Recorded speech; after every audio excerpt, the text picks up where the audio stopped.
Hello everyone, welcome to the Future Times coaching. आप लोगों को कुछ दिनों से एक न्यूज देख रहे होंगे, गुजरात के अंदर जो मोरबी ब्रिज गिर जाने की वजह से काफी सारे लोगों की डेथ हो गई है। तो आज इस बारे में हम जानेंगे क्यों ये ब्रिज गिरा, इसके पीछे किसका हाथ है, क्या कारण है, कहां पर ये ब्रिज है, कौन सी नदी पे बना है। पूरी न्यूज को भी कवर करेंगे और साथ ही साथ जो एग्जाम पॉइंट ऑफ व्यू से इंपॉर्टेंट क्वेश्चंस रहेंगे वो भी हम कवर करेंगे। तो बहुत सारे सवाल उठ रहे हैं इस ब्रिज को लेकर के कि आखिर क्यों गिरा, क्या ओवरलोड होने की वजह से गिरा गया या फिर इसके पीछे किसी का हाथ है, किसी की साजिश है। बहुत सारी चीजें उठ रही, बहुत सारे सवाल उठ रहे हैं। हम स्टार्टिंग से एक एक करके सारी चीजों को जानते हैं। तो सबसे पहले मैं आपको बता दूं कि ये एक सस्पेंशन ब्रिज है और सस्पेंशन ब्रिज जो होता है वो कैसा ब्रिज होता है, एक ऐसा ब्रिज होता है जो केबल्स का यूज करके बनाया जाता है। ओवरहेड केबल का यूज करके लॉन्ग डिस्टेंस तक के लिए इसको बनाया जा सकता है। तो आज से 143 इयर्स पहले ये ब्रिज बनाया गया था। 143 साल पहले ये ब्रिज बनाया गया था, जो कि पिछले 7 महीने से यहाँ पर रिपेयर का काम चल रहा था। तो पिछले 7 महीनों से ये बंद पड़ा हुआ था। उसके बाद इसे रीओपन किया गया है। 26 अक्टूबर को रीओपन कर दिया गया और टूरिस्ट के लिए इस ब्रिज को खोल दिया गया। इसकी जब मैं लोकेशन की बात करती हूँ तो ये ब्रिज कहाँ पे आपका पड़ता है, ये गुजरात का मैप है। ये है मोरबी नाम की जगह, मोरबी नाम की जगह जहां पर ब्रिज बना हुआ है। यहीं पर ना एक रिवर बहती है जो कि मच्छू रिवर के नाम से। यहीं पर आप देखोगे डैम 1 बना हुआ है, ये डैम 1 लगा, ये डैम 2। यहाँ पर भी 1979 समथिंग के अंदर यहाँ पर भी एक बहुत बड़ा हादसा हुआ था। 79 के अंदर मच्छू रिवर के ऊपर ये ब्रिज बना हुआ है आपका, जो मोरबी ब्रिज की हम बात करते हैं। ये रिवर सिर्फ 132 किलोमीटर ही बहती है, बहुत इंपॉर्टेंट नहीं है। लेकिन इस ब्रिज की वजह से अब ये रिवर इंपॉर्टेंट हो गई। अब आपके एग्जाम पॉइंट ऑफ व्यू से यहाँ से क्वेश्चन रिवर के बारे में भी पूछा जा सकता है। तो चलिए एक बार थोड़ा सा हम ब्रिज के बारे में यहाँ पर देख लेते हैं चीजें क्या है।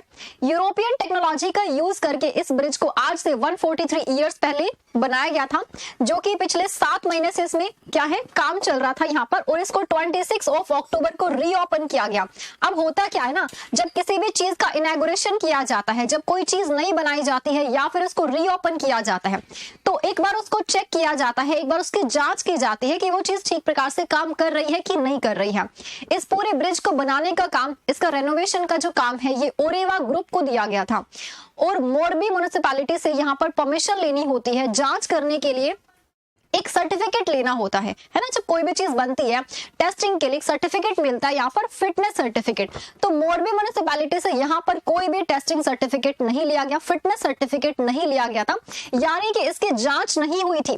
और 26 अक्टूबर को नव वर्ष वाले दिन, नए साल वाले दिन, जहां गुजरात में नया साल मनाया जाता है, इसको ओपन कर दिया गया लोगों के लिए। लोगों ने इस पर जाना शुरू कर दिया। अभी छठ पूजा की ही बात करते हैं। इस दिन 400 से ज्यादा लोग इसके ऊपर चढ़ा दिए गए। हालांकि ये जो पूरा मामला है ये ओरेवा ग्रुप के ऊपर डाल दिया गया है, पूरा आरोप जो है वो ओरेवा ग्रुप के ऊपर लगा दिया गया है। कहा जा रहा है कि उन्होंने फिटनेस सर्टिफिकेट क्यों नहीं लिया। अब देखा जाए यहाँ पर तो एक चीज ये भी सामने आई है कि जो मोरबी म्युनिसिपैलिटी है उसे पहले से पता था। जब सारी दुनिया को ये पता था कि ब्रिज ओपन हो चुका है, तो मोरबी म्युनिसिपैलिटी को भी तो पता होगा कि ब्रिज ओपन हो चुका है। ना ही तो उन्होंने रोका उन्हें कि आपने फिटनेस सर्टिफिकेट लिए बिना इस ब्रिज को ओपन कैसे कर दिया, ना ही तो लोगों को जाने से वहां पर रोका गया। इतने सारी संख्या में लोगों को वहां पे चढ़ा दिया गया। तो एक चीज यहाँ पर यह भी निकल कर आई है, ओरेवा ग्रुप के ऊपर ही इस चीज को लेकर भी आरोप लगाए जा रहे हैं कि आपने इतनी बड़ी लापरवाही की, आपने ना सर्टिफिकेट लिया, बिना पूछे आपने इसको ओपन कर दिया। तो इस जवाब में ओरेवा ग्रुप कंपनी ने ये कहा है कि बहुत सारे लोग जो चढ़ गए थे उन्होंने ब्रिज को हिलाया और ब्रिज को हिलाने की वजह से जो है ये ब्रिज आपका गिर गया। खैर ये चीज तो हम नहीं मान सकते हैं, क्योंकि जो मेन जो चीज है वो यही है कि भाई जब आपने इसको इनॉग्रेट किया था तो आपको एक बार टेस्ट करना चाहिए था इसका। और जब इस पर लिखा हुआ है, जब ये चीज है कि ये 100 कैपेबिलिटी वाला है, तो आपको 400 की संख्या में लोगों को नहीं चढ़ाना चाहिए था। तो ये तो हो गई पूरे न्यूज। अब बात करते हैं कि इस ब्रिज को बनाया किसने था। तो देखो यहाँ पर ना यूरोपियन टेक्नोलॉजी का यूज करके इसको ब्रिज को बनाया जाता है। तो ये 1879 में जो है इसको पहली बार ओपन किया गया था, इसका इनॉग्रेशन किया जाता है। वाघजी ठाकुर नाम है उनका, वाघजी ठाकुर। इन्होंने इस ब्रिज को बनाया था। इस ब्रिज में जितना भी मटेरियल लगा हुआ है, वो सारा इंग्लैंड से लाया गया था। ब्रिटिश इंजीनियर्स के द्वारा इस ब्रिज को तैयार किया गया है। ठीक है, तो उस टाइम पर जो कॉस्ट आई थी इस ब्रिज को बनाने में, वो 3.5 लाख की कॉस्ट आई थी उस टाइम की अगर हम बात करते हैं। तो ये ब्रिज बेसिकली ना ओवरहेड केबल्स का यूज करके बनाया जाता है, लाइट केबल्स वगैरह यूज करके, काफी दिखने में अच्छा होता है और ये लॉन्ग डिस्टेंस तक के लिए बनाते हैं इसको। ये 200 मीटर है। जब मोरबी ब्रिज की हम बात करते हैं तो मोरबी ब्रिज की जो लंबाई है वो 200 मीटर की लंबाई है, जो मच्छू रिवर के ऊपर आपका ये ब्रिज जो है वो बना हुआ है। ठीक है, तो यहाँ पर ये सारी चीजें हैं भाई। ओरेवा ग्रुप को पिछले 15 साल तक के लिए यहाँ पर दिया गया था इसका टारगेट कि 15 साल तक आप ही इसकी देखरेख करेंगे। 15 साल तक की देखरेख के लिए दिया गया था ओरेवा ग्रुप को, लेकिन ओरेवा ग्रुप ने यहाँ पर काफी लापरवाही दिखाई है, जिसके चलते ना ही तो उन्होंने फिटनेस सर्टिफिकेट लिया और ना ही लोगों को आगाह किया और ना ही लोगों को जाने से रोका। तो यहाँ पर असली जो आप कह सकते हैं जिम्मेदार है ओरेवा ग्रुप होगा या फिर मोरबी म्युनिसिपैलिटी होगा, क्योंकि देखा जाए तो मोरबी म्युनिसिपैलिटी को भी वार्न करना चाहिए था।